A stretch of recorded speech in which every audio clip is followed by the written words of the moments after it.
sobre encontro, porque esse momento que nós estamos aqui é um encontro. A vida é feita de encontro, né? A vida, toda ela é feita de encontro. Se não houver encontro, não há vida. Se você parar para pensar, não houver encontro, não há vida. Por que encontro é importante? Quando a gente olha na palavra de Deus, logo no início, Deus criando todas as coisas, Ele criou a obra maior, né? Ele cria céus, terra, mar, água, enfim, luz, sol, enfim, lua, sol e por aí vai, os animais, etc. Mas a Bíblia diz que no sexto dia Ele cria quem? O homem, né? Na verdade, Ele não criou o homem, Ele formou o homem, né? Então a diferença de criar para formar é gritante, é algo assim absurdo. Você nunca vai dizer, Deus criou o homem. Não, Deus formou o homem. Porque quando Ele fala em criar, se você ler no capítulo 1 de Gênesis, você vai perceber que Ele diz, haja. E aí a gente começa a tentar assim, imaginar como é que isso é feito. E aí, querendo ou não, a gente começa a pensar naqueles seriados dos anos 80. Não, acho que essa fase dos anos 80, acho que é só o Pastor Álvaro, não sei se Adão é dessa época, né? Não sei se a irmã Regina né? Mas eu não sei se aqui também tinha muito isso, mas, né? Nos seriados de televisão dos anos 80, a feiticeira, né? Genie é um gênio, né? Não tem? Aladim, a lâmpada maravilhosa que ele faz, instalava, né? Aí, a coisa acontecia, né? Tinha um do seriado, não sei se era a feiticeira ou Genie é um gênio, acho que era a feiticeira que ela fazia assim com o nariz e as coisas aconteciam mais ou menos assim, né? E a Genie é um gênio, ela fazia assim, e as coisas... Mas foi mais ou menos assim a criação. Deus falou, haja, e Deus falou, haja, a coisa veio. Mas quando Deus cria, quando o homem vem o homem, Ele já não fala haja, Ele diz, façamos. Alguém alcança o que eu quero dizer? Dê glória a Deus aí. Ele, façamos. Quando você faz algo, você não faz de uma forma rápida, não quer dizer que as outras coisas Deus não fez rápido, mas eu quero dizer que é algo especial, você requer mais atenção, requer mais cuidado. Então quando Deus, né, Ele forma o homem, Ele diz, façamos, Pai, Filho e Espírito Santo, façamos o homem à nossa imagem e à nossa semelhança. E depois que Ele faz o homem, depois que o homem já está formado, Ele diz assim, está faltando alguma coisa, não é isso? É como se o Pai, Filho e Espírito Santo entre si, está faltando alguma coisa. Aí, o que é? Tem 2 ouvidos, então é o suficiente. Nariz, respirar, um nariz é o suficiente. 2 olhos, 2 braços, pernas. O que está faltando? E aí a Trindade diz, não é bom que ele esteja só. Vocês entendem isso? Não é bom que ele esteja só. Eu não estou falando que está faltando algo fisicamente. Eu não estou falando que está faltando algo no corpo, na matéria. Falta algo que está além daquilo que é material. O quê? Ele não pode ficar sozinho. Como é que pode o homem ser criado, a gente formar o homem, a nossa imagem, a nossa semelhança, e aí ele conversar com o macaco, chegar para o leão, e aí leão, como é que você está? Está tudo bem? Tranquilo? E aí, cadê tua esposa, leoa? Cadê teus filhos? É meio complicado, não é verdade? Fica meio que desconectado. Um ser humano, imagem de Deus, se relacionando com um animal, como se o animal fosse igual a ele. Não. Então ele disse assim, olha, vamos fazer o seguinte, vamos criar, vamos formar a mulher, porque formando a mulher, ele não fica só. Então, o que isso nos ensina? Encontro. O homem teria que estar sempre encontrando alguém. Ok? Quem alcança isso, diga amém. Quando você vai falar de encontro, encontro, você vai ver também que o próprio Deus, olha só, gente, tem a necessidade do encontro. O mesmo argumento que eu estou usando no contexto do homem em relação aos outros seres viventes, ou seja, os animais, Deus também, essa comparação eu posso dizer. Por que Deus cria o homem? Porque antes do homem havia anjos, mas anjos não é imagem e semelhança de Deus. Fica algo incompleto dentro do próprio Deus, e aí ele cria alguém igual a si, para que ele tivesse esse encontro constante com aquele que é igual a si. Quem está alcançando esse entendimento, diga amém. Por isso é que ele forma o homem. Não, calma aí, Pai, Filho e Espírito Santo, não, nós precisamos ter alguém, um filho, vamos dizer assim, um filho, que seja parecido conosco. Por quê? Porque aí nós vamos estar tendo encontros constantes com Ele. E aí o que eu quero falar sobre encontro? Encontro fala de relacionamento. Não existe encontro, não existe relacionamento sem encontro. Ok? Alguém alcança isso? Todo relacionamento vem de o quê? Encontros. Todos nós que estamos aqui, todos nós, impreterivelmente, independente de você ser português, de você ser brasileiro, de você ser francês, de você ser alemão, de você ser africano, independente da sua raça, da sua tribo, da sua cor, independente do seu grau de escolaridade, independente da sua formação familiar, da origem da qual você veio, uma coisa nós temos em comum: nós nascemos através de um encontro. Seu pai e sua mãe um dia se encontraram, não é verdade? Você não existia, você nem imaginava. E aí um dia, se você não sabe, porque eu não sei se eles contaram, um dia você vai ter oportunidade. O pastor pregou lá sobre encontro. Como é que eu vi o mundo?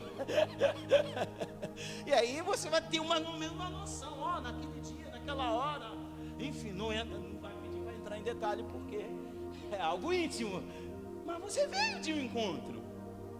Quantos casados tem aqui? Quantas pessoas estão casadas aqui? Amém? Olha que benção. Olha para o teu cônjuge aí, dá uma olhada, pode dar uma olhada. Vocês estão casados porque vocês tiveram um encontro. Quem alcança isso, diga amém. Olha para o teu cônjuge e diz assim: olha, as mulheres é que são mais fáceis, né, de guardar. Pergunta a ele ou a ela assim: você se lembra do nosso primeiro encontro? Tem muitos que não se lembram, né? Eu me lembro do primeiro encontro, eu me lembro do primeiro beijo. O primeiro beijo a gente nunca se esquece. Porque o encontro. Quantos pais nós temos aqui? Pais e mães tem aqui? Levanta a mão. Como é que você é mãe e pai? Você teve um encontro lá com o seu cônjuge, né? E aí nasceu o filho. Então, o encontro é importante. Diga para o seu irmão: olha, encontro é muito importante. Nós estamos hoje num encontro, e esse é um encontro o quê? Com Deus. E aí eu quero, nessa introdução, porque isso é apenas uma introdução, eu quero falar sobre encontro, o verdadeiro encontro. E por que eu quero abordar a questão, preste atenção nisso, de encontro? Porque nós estamos vivendo, gente, uma geração, estamos vivendo uma época, estamos vivendo um momento de desencontro. Confinamento provoca desencontro dentro de um contexto social, ok? Vocês estão entendendo o que eu quero dizer? Mas ao mesmo tempo provoca um encontro que há muito tempo, presta atenção nisso, caiu no esquecimento, que há muito tempo caiu em desuso. Qual é o encontro que o confinamento tem provocado? Encontro familiar. Ok? Quem concorda comigo, diga amém. Antes da pandemia, antes de Covid-19, antes de estarmos vivendo esse caos, e aí eu quero que você alcance, porque gente, veja bem, a Bíblia diz o seguinte, uma aspa que eu quero abrir: todas as coisas cooperam para o bem daqueles que amam a Deus. Quantos creem nesta palavra, que todas as coisas cooperam para o bem que amam a Deus? Dê glória a Deus bem alto. Porque nós não podemos olhar o que nós estamos vivendo dentro de uma perspectiva só negativa. Está morrendo fulano, está morrendo ciclano, o mundo vai acabar, meu Deus do céu, eu não sei, eu não posso pegar Covid, a gente olha de dentro de uma ótica, só que você tem que olhar não aquilo que está apenas dentro de uma perspectiva ruim, mas o lado bom da história. Porque toda história tem um lado bom e tem um lado ruim. O grande problema é que a gente só tem visão daquilo que é ruim. E aí, qual é o lado bom? Pastor, pandemia. Pastor, morreram milhões e milhões de pessoas no mundo todo. Pastor, só está falando isso, mas o senhor não sabe, dentro da minha família alguém morreu por causa do Covid-19. Qual é o lado bom disso, pastor? O lado bom é que isso tem provocado, querendo você ou não, aceitando ou não, você tem encontro constante com a sua família. Ainda assim, isso tem sido prejudicado. Por quê? Por causa de um outro encontro, que eu não diria que é exatamente inimigo do verdadeiro encontro, mas é um adversário, podemos dizer assim. Qual é o adversário do encontro genuíno e verdadeiro, pastor? São os encontros virtuais. Quem alcança o que eu quero dizer, diga amém. São os WhatsApps da vida, são os Facebook da vida, né? Vocês estão entendendo isso? São as redes sociais, chamada de vídeo. Eu não estou aqui de forma alguma abrindo mão de tecnologia, de internet, dessas ferramentas que para determinados momentos são coisas boas. No meu caso, eu estou afastado da minha esposa, amada, querida. Espero que ela não está me ouvindo, ou nem me ouvindo, né? Porque provavelmente deve estar se preparando para o culto. Mas eu já estou há quase 2 anos longe dela, então a opção é chamada de vídeo, né? Oi, tudo bem? Dá um beijinho virtual. Se é que você me entende. No meu caso, eu não tenho muita escolha. Então, no caso, o encontro virtual dentro dessa situação de geografia faz sentido. Mas o que eu quero dizer é que muitos encontros virtuais têm atrapalhado, inviabilizado o encontro, que é o encontro face a face, que é o encontro pessoal, que é o encontro cara a cara, que é o encontro olho no olho, que é o encontro de você estar com a pessoa, da pessoa estar com você. Sabe por quê? Porque os encontros virtuais muitas das vezes não expressam a realidade do que as pessoas são. Alguém alcança isso? Diga amém. Facebook, normalmente 90% das publicações são coisas boas. Raramente tem uma coisa que alguém publicou no Facebook e eu não estou bem hoje. É bem verdade que hoje em dia estou botando tudo no Facebook. Até aí na casa de banho alguns colocam. Mas o Facebook é algo camuflado. Você já viu alguém na foto do WhatsApp acordando de manhã, principalmente as mulheres sem maquiagem? As fotos do perfil do WhatsApp é aquela foto que você está mais bonitinho. Vocês estão entendendo qual a diferença de você ter um encontro pessoal com a pessoa e de você ter um encontro virtual? O encontro virtual mascara aquilo que talvez você é e ninguém sabe. Vocês estão entendendo isso? Quem está recebendo esta palavra, diga amém. Eu quero falar de encontro com Deus. Esse é o primeiro e maior dos encontros. Esse é o encontro.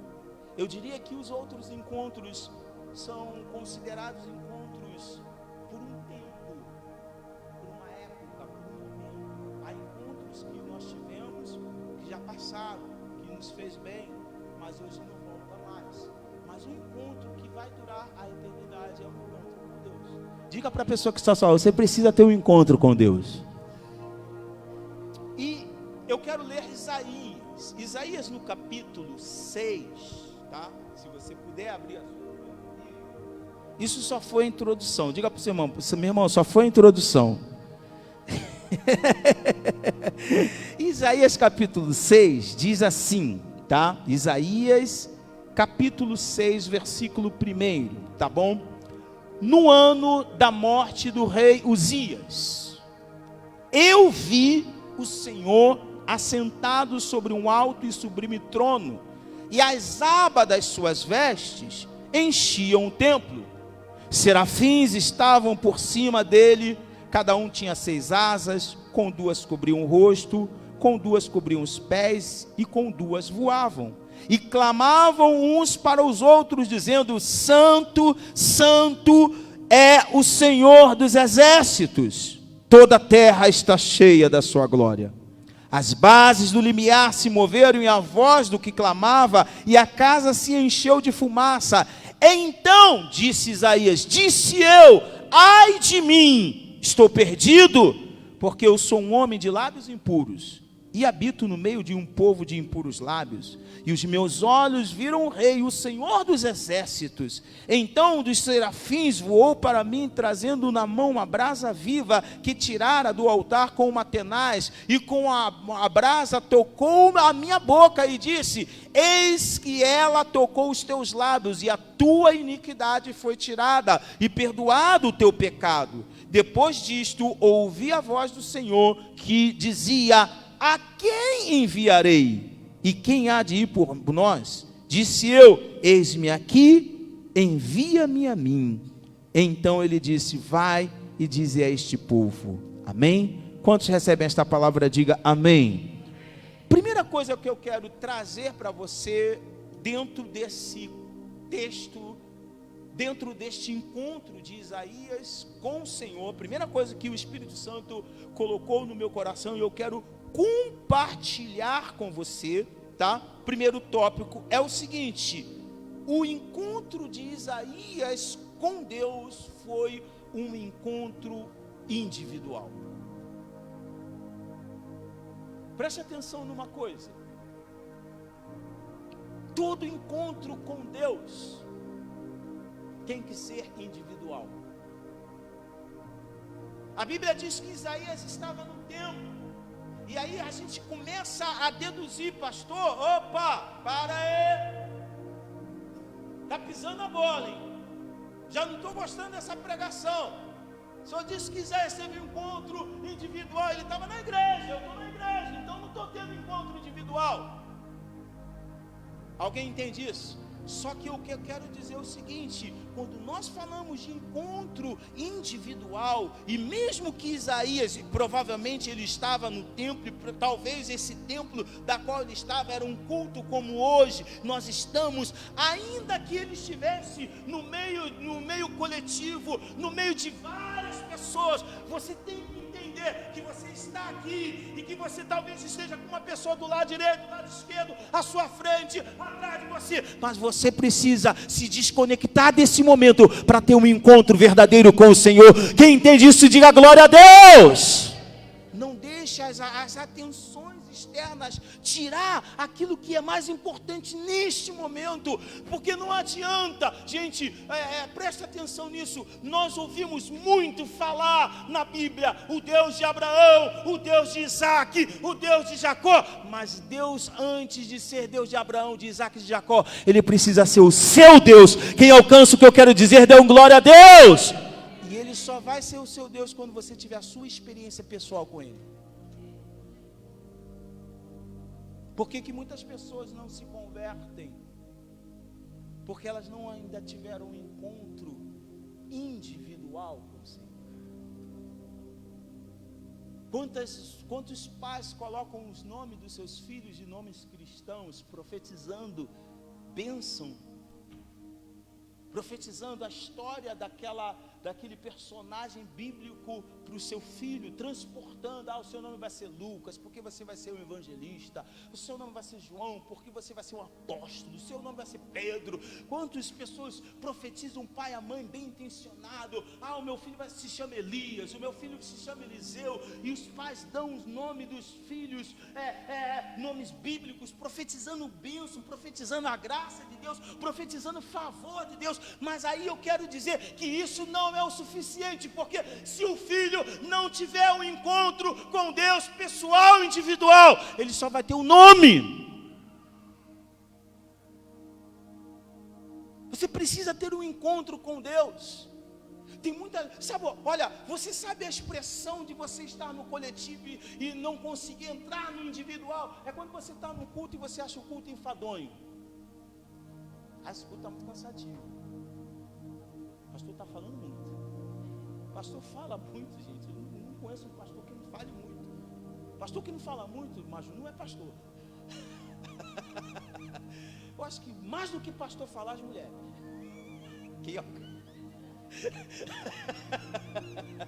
Dizem que as mulheres, né, irmão, falam mais do que os homens. Eu acho que é a única hora que elas perdem para os homens.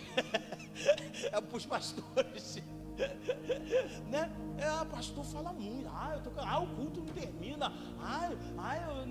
Não, 2 horas de culto é muito. Sabe o que é isso? Isso é característica de você que está na igreja, mas ainda não teve um encontro com Deus. Porque quando você está na igreja, o som pode estar muito alto. O músico, quem é o músico daqui? Né? O músico pode estar tocando numa nota errada. A irmã pode estar tocando num tom errado. Mas quando você está no encontro com Deus, você não vê essas coisas, mas você vê a glória do Senhor, você vê a presença do Senhor. A única coisa que chama a tua atenção é Deus operando na sua vida. E nós precisamos disso, gente. E aí, pastor, mas como?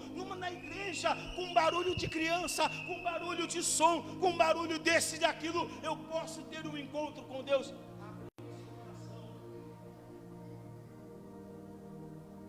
Não basta. Você tem que abrir o coração.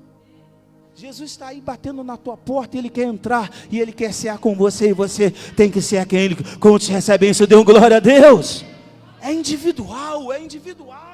É por isso que muitas das vezes você vai num culto, aí você vê uma irmã do reteté, uma ajuda saltando, mas a Maju é quietinha no seu dia a dia, é tão calminha, eu estou vendo ela muito agitada. Essa não é a Maju que eu conheço. É porque o encontro é pessoal, e quando você está face a face com Deus, Deus vai operar na sua vida de um jeito que talvez Ele não opere na vida de outra pessoa.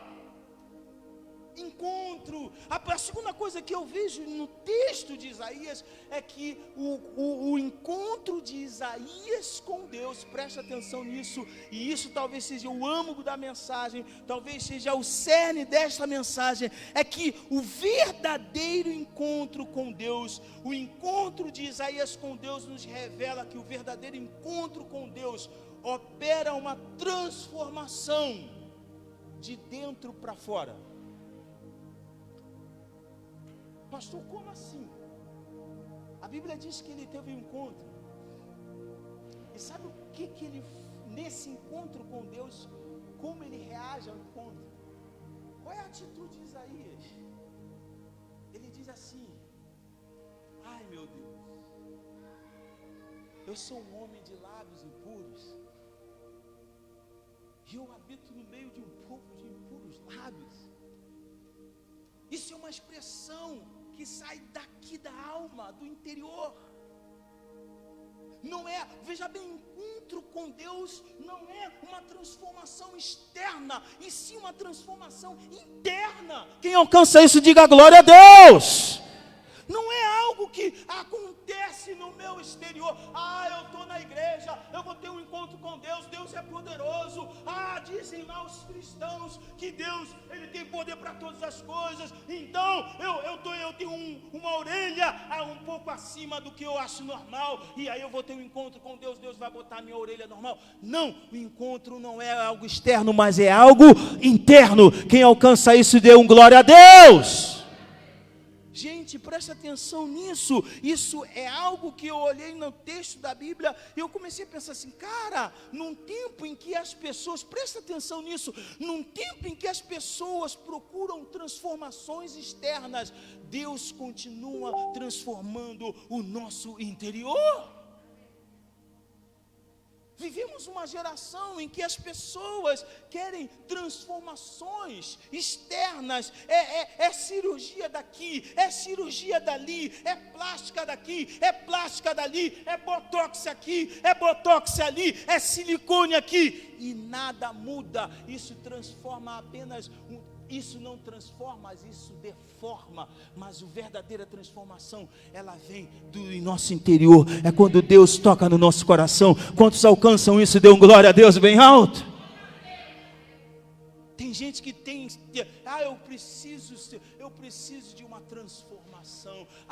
O meu rosto, a minha pele, o meu corpo, tenho que malhar, eu tenho que ir na academia, eu tenho que fazer exercício. Gente, isso aí faz parte da saúde, isso é importante para que nós mantemos a nossa saúde, mas não é isso que nós só precisamos. Nós precisamos de algo que aconteça de dentro para fora e não de fora para dentro, porque não adianta você transformar o físico, mas continuar como um caráter deturpado.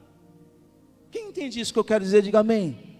Então o que eu olho no texto? O texto me mostra que Isaías, ele teve uma transformação de dentro para fora. O texto nos revela que Isaías só teve uma transformação, e eu mostro para você no texto, depois que ele teve um encontro com Deus. Porque quando eu olho esse capítulo e eu olho esse encontro de Isaías com Deus, eu pesquisando, eu olhando, tanto antes e depois, você vai ver que Isaías, antes desse encontro, ele era e depois desse encontro, ele passa a ser uma outra pessoa.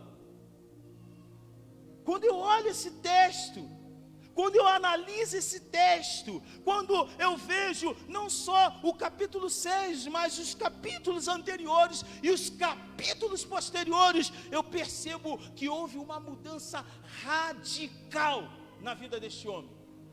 A primeira coisa que eu vejo é que Isaías, antes, preste atenção nisso, deste encontro com Deus, observe bem isso, Isaías profetizava muito para os outros e nunca para si. Como assim, pastor? Se você ver do capítulo 1 até o capítulo 5, as palavras do profeta, não estou dizendo que essas palavras não eram de Deus, preste atenção nisso, há uma diferença. É aquela história, muitas das vezes o pastor prega para os outros. A palavra é de quem? Do pastor ou de Deus? É de Deus. Só que ele só prega para o outro, mas ele não prega para si próprio. Quem entende o que eu quero dizer, diga amém. Isaías profetizava muito para os outros. Quando você vai ver os capítulos, capítulo 1, capítulo 4 e outros capítulo 3, capítulo 5, você vai ver que Isaías diz assim, ai deste, ai daquele, ai de fulano, ai de Beltrano, ai da cidade tal, ai da outra cidade, ai de você, a mão de Deus vai pesar sobre você. Antes do encontro, ele olha e ele percebe, ele consegue ter um olho clínico para o erro dos outros, mas ele não consegue ver o seu próprio erro. Esse é o grande problema, e isso é que faz toda a diferença. Por que eu preciso ter um encontro com Deus, meu irmão? Por que nós precisamos ter um encontro com Deus? Porque o encontro com Deus, ele transforma o nosso interior de dentro para fora. Nós não conseguimos, nós não apenas enxergamos aquilo que está nos outros, mas enxergamos os nossos próprios erros, as nossas próprias falhas. Quem alcança o que eu quero dizer, dê um glória a Deus.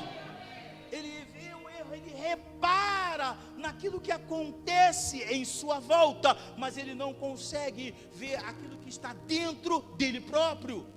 Porque, gente, presta atenção nisso. eu não tenho nada contra profecia, eu não tenho nada contra profeta, mas olha, profetizar para outro é muito mole.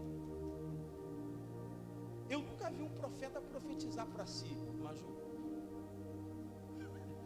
Profetiza, irmão, olha, irmão de Deus, olha, cuidado, vigia. Meu Deus do céu, profetizar para o outro é mole. Reparar o erro do outro é mole.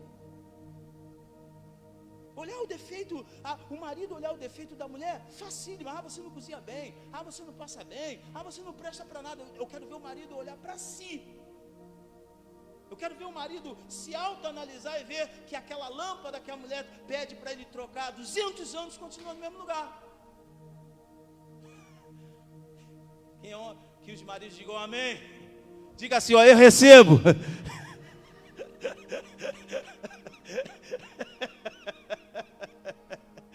É mole estar na roda dos amigos e falar, a minha mulher, olha, já não aguento mais, olha, eu vou largar meu casamento, aquela mulher não sabe nada, que isso, que aquilo, olha, a mulher, eu chego em casa, a casa está toda bagunçada, a casa está assim, a casa está assado. Tranquilo, gente, isso aí é mole. Eu quero ver você se autoanalisar. Eu quero ver você olhar para você e falar assim, cara, eu também estou errando. Eu não estou sendo um bom marido. Eu não estou sendo um bom pai. Quem está alcançando o que eu quero dizer, diga amém. E o encontro com Deus, ele provoca isso dentro de nós. Quando ele diz assim, ai de mim, ele não está falando ai do fulano, ele está falando ai dele. Ele está falando assim, meu Deus do céu, eu estou achando que eu estava com a bola toda, eu estou achando que eu era o profeta da onda, eu estou achando que eu era o cara. E aí quando ele tem um encontro com o Senhor dos Senhores, o Rei dos Reis, aquele que era, que é, aquele que há de ser, o Deus Santo, o Deus Todo-Poderoso, um Deus de justiça, um Deus de amor, um Deus fiel, um Deus benigno, ele diz assim, cara, eu estou ferrado. Porque, gente, presta atenção nisso, se comparar com o outro,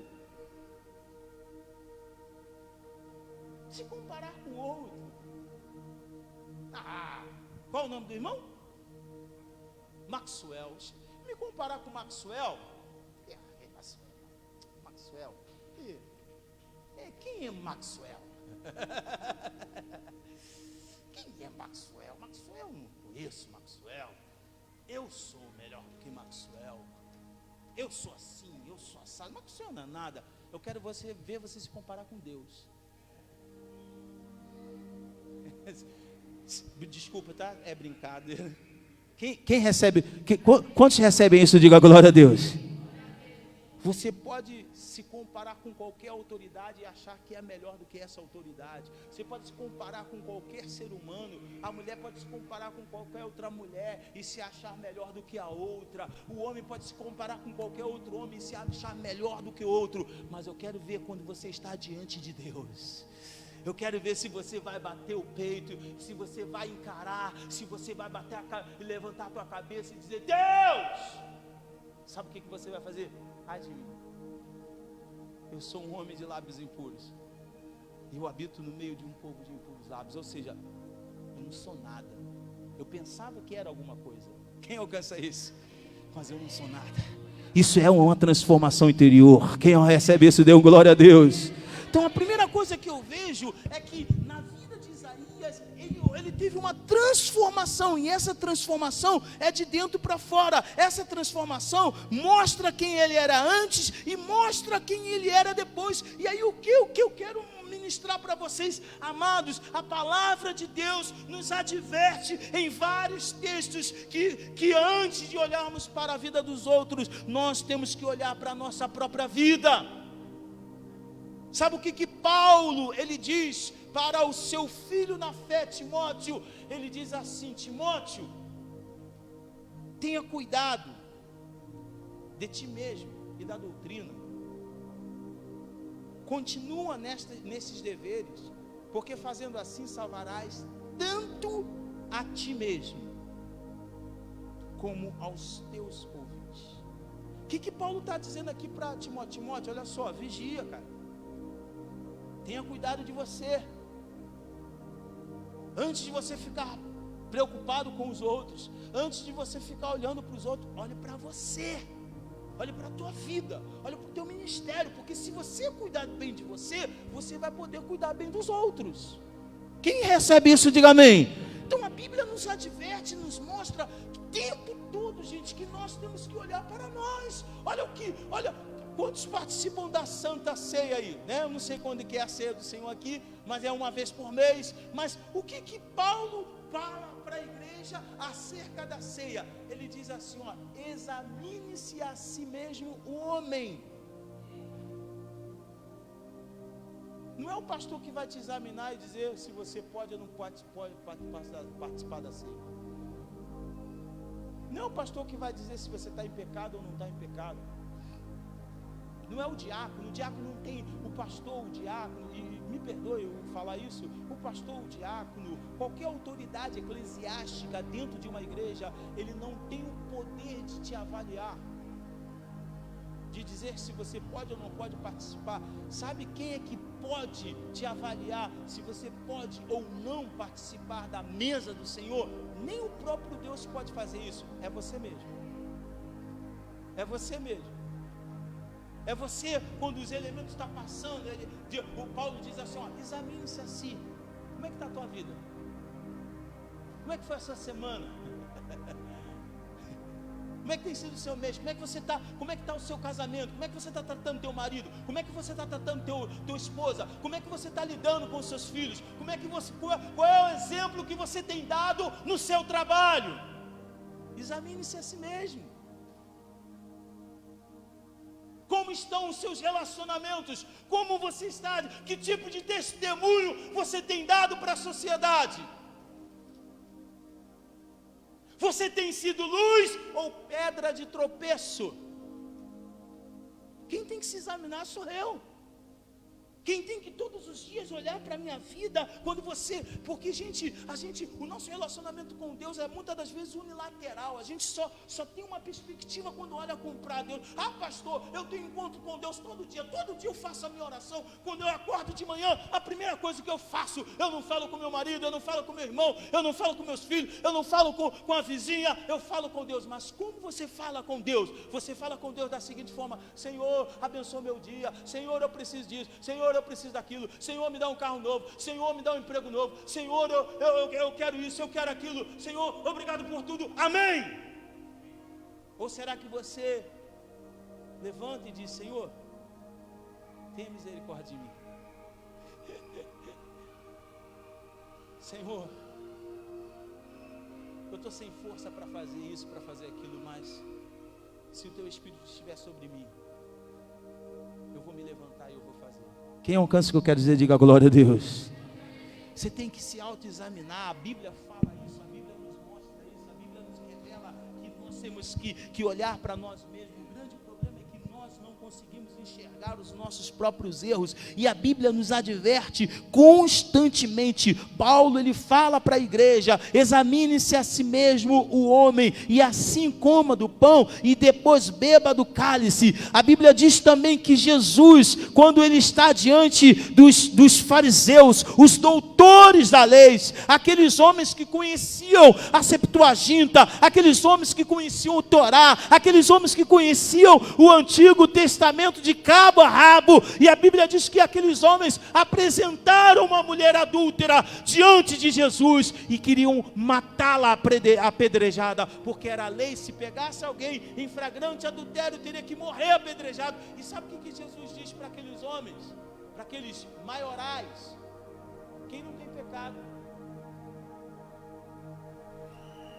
pega a maior pedra que puder e atira nela.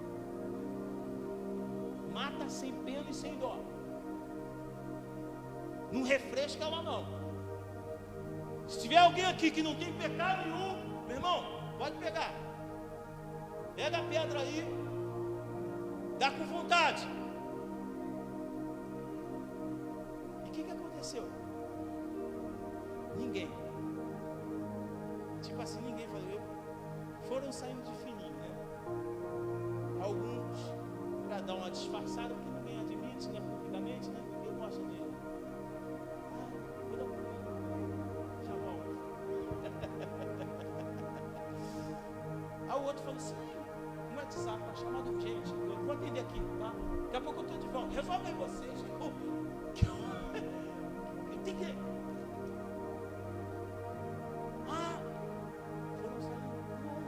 Por quê? Porque eles saíram.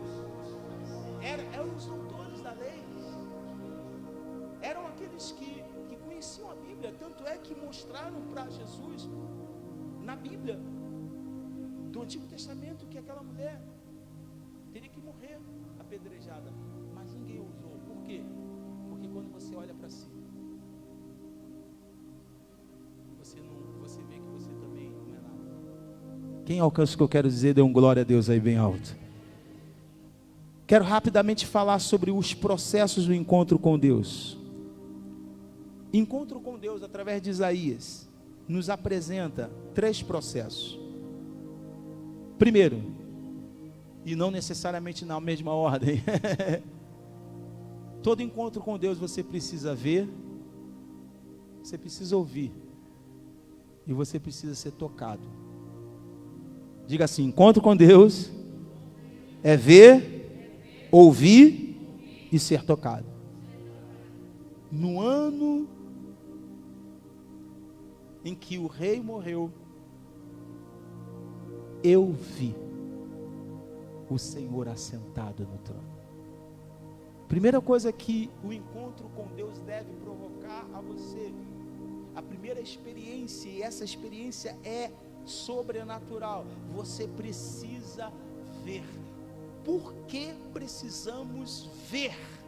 E aí eu quero só falar de 2 coisas essenciais no contexto de ver ao Senhor. Ver produz em nós temor, e temor produz em nós santidade. Quem recebe o que eu estou dizendo, dê um glória a Deus. Quando ele vê o Senhor assentado no trono, ele já não vê um homem como ele. Ele já não vê um homem com falhas como ele tinha, com defeitos que ele tinha, com características humanas que ele tinha, mas ele vê um Deus santo. E aí quando ele olha para aquele Deus, ele olha para aquela santidade, ele olha para aquele trono de justiça, ele olha para aqueles serafins que estavam voando e declarando: santo, santo, santo é o Senhor dos exércitos. Ele falou: caraca, antes não tivesse visto, era melhor não ter visto, porque agora eu vi. E aí, querendo ou não, quando você vê o Senhor, quando você tem essa experiência de ver o Senhor, quando a Bíblia mostra vários homens da Bíblia, de Abraão e de Noé, desde os primórdios, os homens que tiveram mais experiência, eles viram o Senhor. E quando eles viram o Senhor, a vida deles mudaram da água para o vinho. A Bíblia diz que Moisés olhou na sarça, e na sarça ela consegue contemplar o Senhor, e isso vai produzir em você uma coisa que se chama temor, e temor vai te levar a ter uma vida santa, porque Deus é um Deus santo. Nós temos que entender isso, gente. Sabe por que eu estou falando, ministrando sobre para você esse texto, essa questão da importância do encontro com Deus? Porque existem pessoas que entram para a igreja e saem pior do que entraram. Não houve mudança. A pessoa entrou para a igreja de 10 palavras, 9 era palavrão. Ela entrou para a igreja de 10 palavras, 11 agora é palavrão. Mentia. Quando entrava para a igreja, mentia 2 vezes de 10, agora mente 20. E tudo em nome do Senhor. O problema todo é esse. O problema não é você mentir, o problema é você mentir em nome de Deus. Está amarrado em nome de Jesus. Tem gente que amarra mentira em nome de Jesus. Está amarrando, quem está amarrando não é o Jesus, é o diabo que está amarrando, porque ele é o pai da mentira, pastor. Tem que haver uma transformação, gente. Tem que haver uma mudança, tem que haver algo que as pessoas possam olhar para você e dizer assim, sabe? Há um texto na Bíblia, que se eu não me engano em Hebreus, eu acho que é capítulo 11 ou capítulo 12, se alguém puder me ajudar, os universitários de plantão me ajudem aí, que diz assim, que o proverbista, o autor de Hebreus, ele diz assim, olha, santificai-vos, porque sem santificação, é mais ou menos assim, pastor, se for, pastor até me corrige, sem santificação, ninguém verá a Deus. Sabe o que esse texto nos ensina? É muito interessante, porque esse texto, quando a gente olha, sem santificação ninguém verá a Deus, não está dizendo que sem santificação eu não vou ver a Deus. É muito mais profundo do que isso que a gente pensa. Quantas e quantas vezes eu olhava esse texto e falava, cara, sem santidade eu não vou ver a Deus. Mas esse texto, ele é muito mais profundo e ele tem um peso muito maior do que eu ver a Deus se eu não me santificar.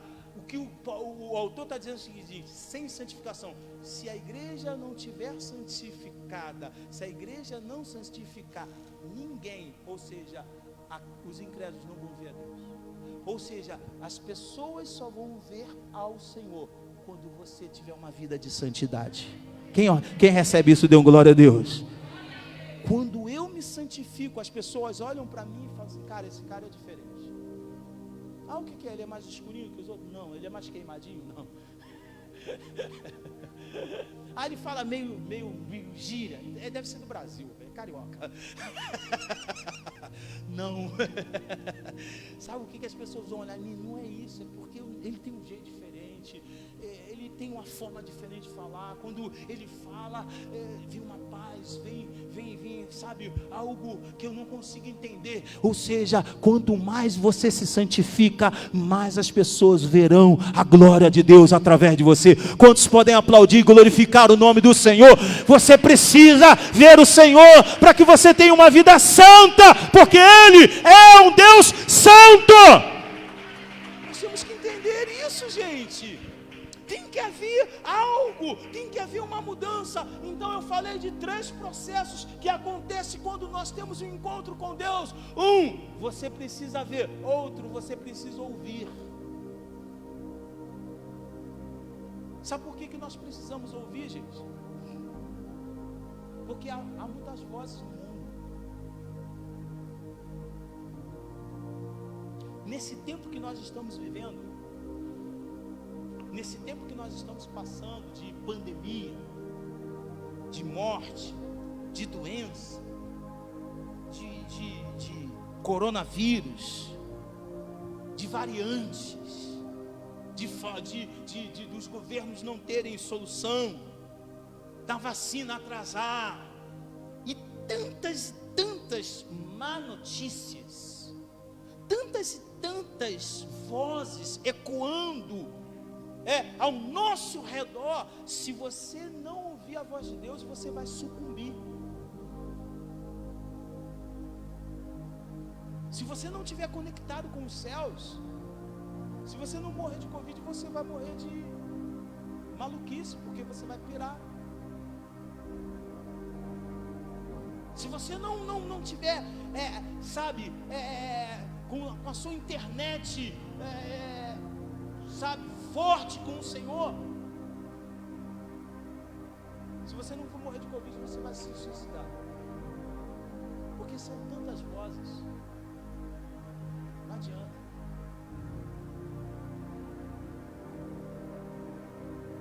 Casamentos são desfeitos porque ouvem vozes que não são do Senhor.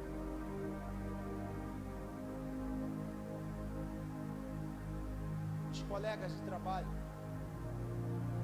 larga aquela mulher, ela não te merece. É assim.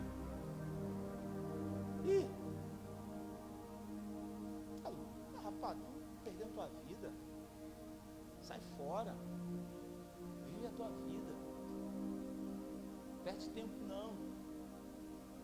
Tem muita mulher aí dando sopa, vozes.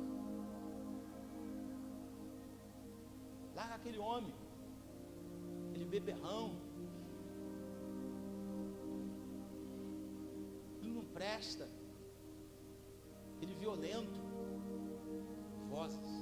Vozes, todo dia, você ouve vozes. Você não precisa sair de casa para ouvir vozes. Liga a televisão. Liga o noticiário. Vozes. E nunca vozes benéficas, sempre vozes ruins. O governo não tem solução para isso. Saquearam não sei quantas toneladas de vacina. Não só vozes. Vozes ruins. Más notícias. Sabe o que diz o Salmo 112? Abra lá comigo o Salmo 112, rapidamente. Eu quero tentar ser rápido, mas eu não consigo, mas peço perdão ao pastor de antemão. Eu peço perdão, né? Mas diz assim, Salmo 109 diz assim,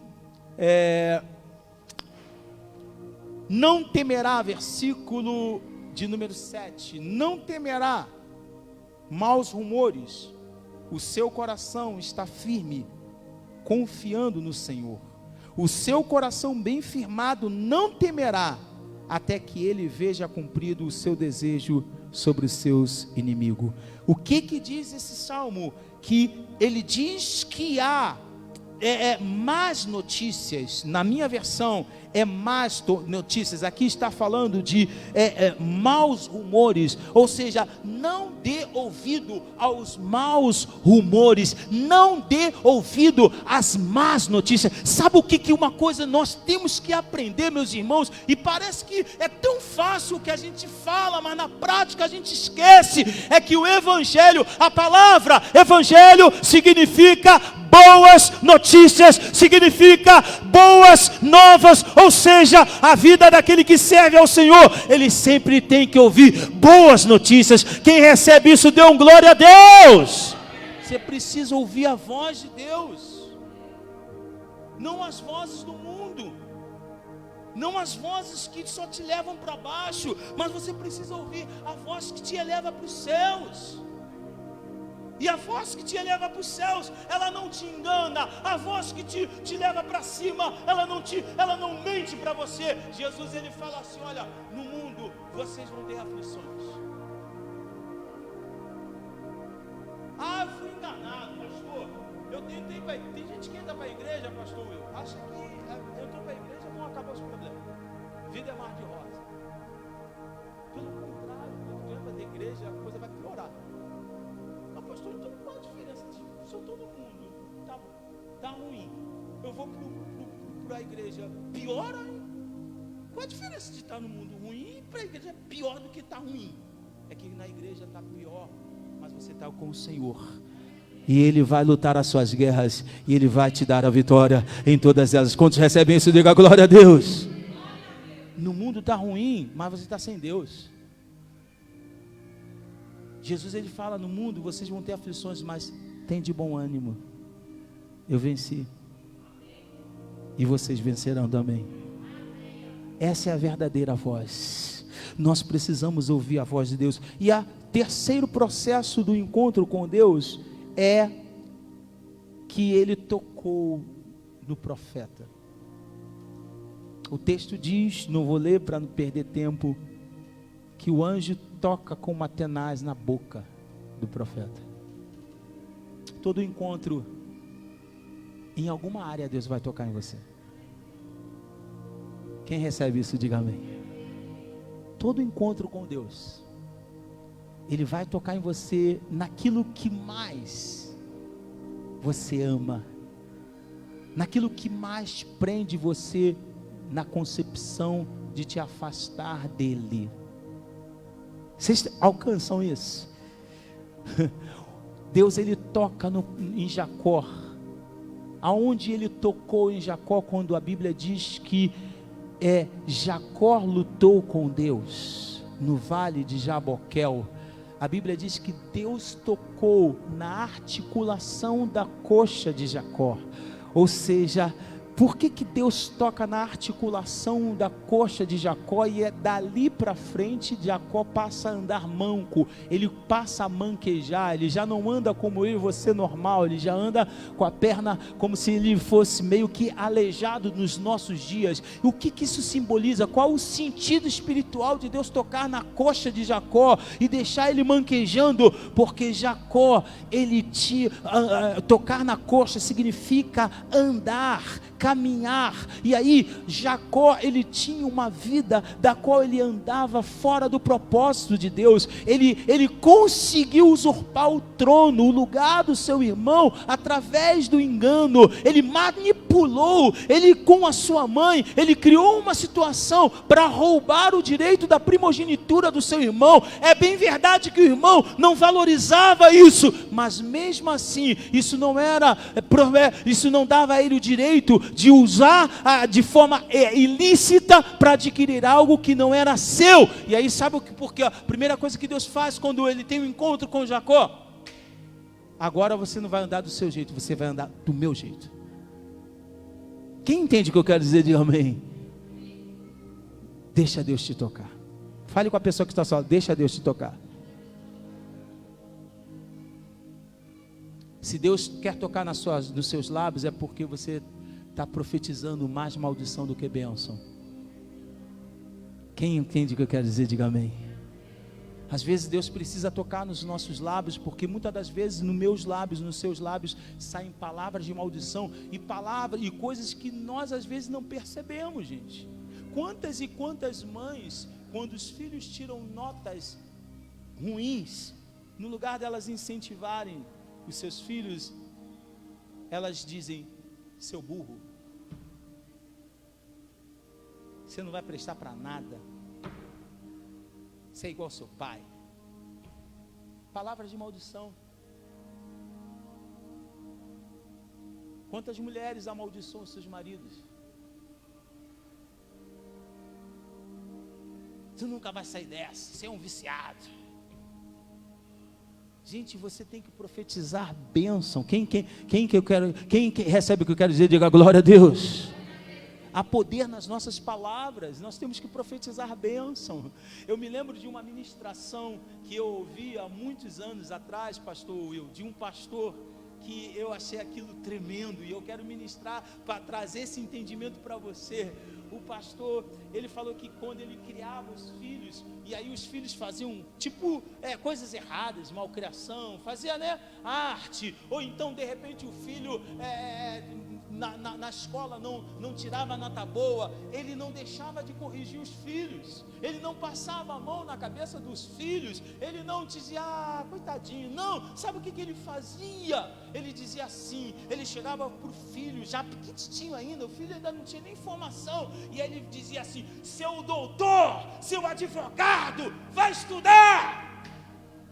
Ou seja, ele profetizava, mesmo o filho te dando nota vermelha, ele profetizava: você vai ser um médico, você vai ser um advogado, você vai ser um engenheiro, você vai ser um homem de negócio, você vai ser um empreendedor, você vai ser alguém na vida. Nós temos que agir assim. Nos nossos lábios não podem sair palavras de maldição, mas palavra de bênção. Ainda que a situação não seja ruim, ainda que você tenha um marido beberrão, ainda que você tenha uma esposa que de repente não cuide bem do seu lá, você tem que chegar para esse homem e dizer: você é um homem de Deus, o seu profeta, toma vergonha na cara, para de beber.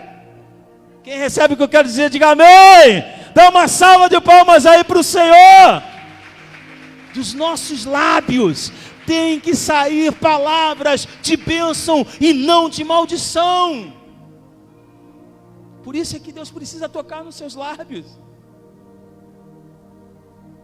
Talvez Deus precise tocar nas suas mãos,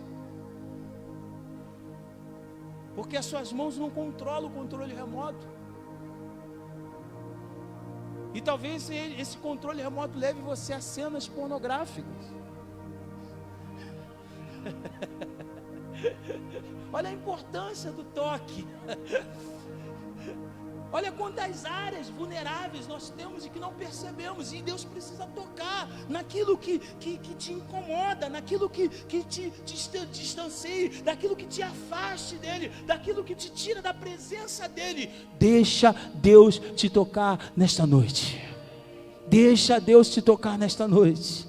Você precisa passar por esse processo, você precisa ver o Senhor, você precisa ouvir e você precisa ser tocado. A Bíblia diz que Isaías, ele viu, ele ouviu e ele foi tocado. Feche os seus olhos em nome do Senhor Jesus. Eu não quero que você olhe para mim, como nós falamos no início. Eu quero que você olhe para os céus. Eu não quero que você veja alguém que fale gíria ou alguma coisa engraçada. Eu quero que você ouça a voz de Deus.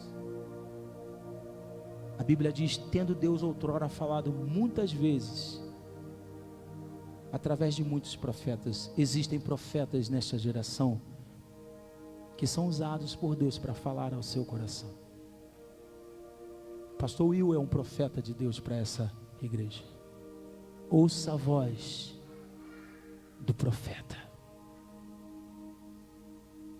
Você não vem os domingos para trazer o seu dízimo ou a sua oferta.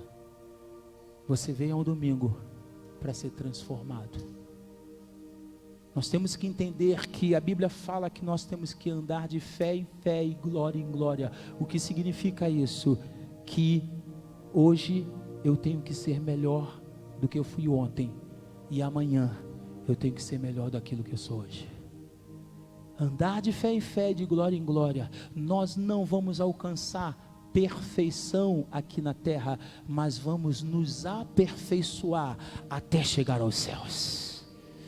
E nesta noite, cada encontro, gente, Deus vai agir de uma forma diferente, de uma maneira diferente, de um método diferente. Não pense que o culto de domingo passado foi o melhor culto que você já assistiu e que você não precisa mais entrar na igreja, porque você teve um culto, que você teve um encontro com Deus, que Deus impactou você de uma forma extraordinária e aquilo já é o suficiente. Não! Hoje você está tendo um outro encontro com o Senhor, e hoje Deus está tocando no seu coração. Deus está falando coisas que Ele não falou no domingo passado, e domingo que vem você tem que estar aqui novamente para ter esse encontro com o Senhor, porque Deus vai falar com você de uma outra forma, em nome de Jesus.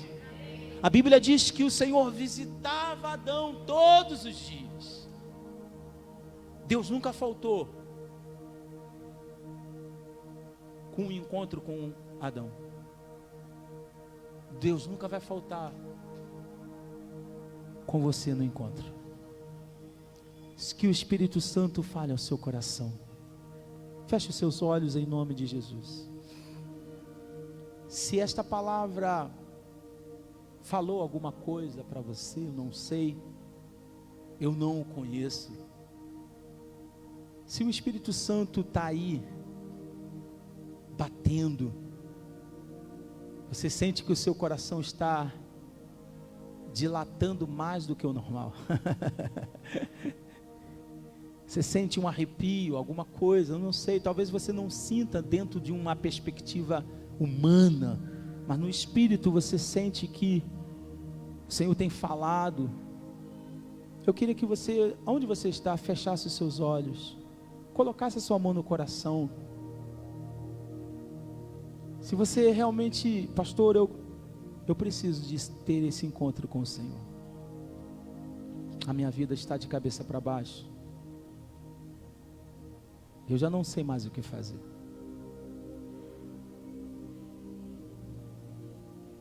Uma das coisas que Isaías falou e que todo encontro provoca em nós foi que ele disse que era um homem de lábios impuros e habitava num povo de impuros lábios. E ele diz assim: estou perdido. Foi neste momento em que ele achava que estava perdido, que ele se achou. Quando você chega no momento em que você, estou perdido, é esse momento que você se acha porque você está tendo um encontro com o Senhor. Foi no momento em que o filho pródigo disse para ele mesmo, a Bíblia diz que ele disse: Pai, pequei contra o céu e diante de ti, já não sou digno de ser chamado teu filho. A Bíblia diz que ele caiu em si. Quando você cai em si, você reconhece: caracoles, eu não sou nada, eu penso que sou, eu acho que sou, mas eu não sou absolutamente nada. É agora que Deus vai te exaltar, é agora que Deus vai te levantar, é agora que Deus vai te restaurar, é agora que Deus vai te curar, é agora que Deus vai transformar, é agora que Deus vai mudar a sua história. Aleluia.